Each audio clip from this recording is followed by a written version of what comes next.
আমি গিয়েছি বিশ্বের সবচেয়ে বড় সমুদ্র সৈকতে, যেখানে চুল পাকনামো না করলে একদমই বেঁচে ফেরা অসম্ভব। এখানে মারিয়ানা ট্রেঞ্জের মতো গভীরতম জায়গায় আমি লুঙ্গি পরে যাচ্ছি।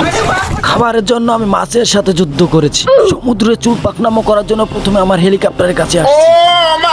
এখন আমি ঢেউহীন সমুদ্রটি পাড়ি দিচ্ছি। এখানে ঘটলো একটি অন্য রকমের কাজ, যেটা আমি কখনো ভাবিনি। এখানে দেখি আমার হেলিকপ্টারে পানি উঠতেছে।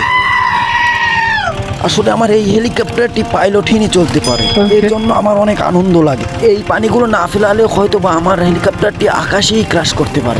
যেহেতু আমি সমুদ্রের ভিতরে আছি, তাই আমি আর কোনো রিস্ক নিতে চাই না। হয়তো বা আমার এই হেলিকপ্টারের এই ফাঁকা স্থান থেকে পানি ওঠে, এর জন্য এগুলোকে আগে হোল্ডিং করে নিতে হবে।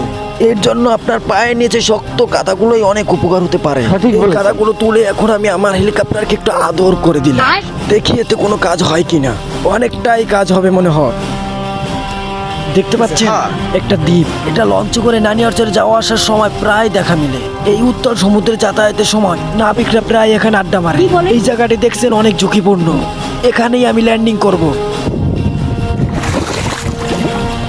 সমুদ্রে লাফ দেওয়ার পর আমার লুঙ্গিটা হারিয়ে গেছে, ওইটাই এখন খুঁজতেছি। পার্ট 2 আসবে, খুঁজে পেলে তখন বলবো।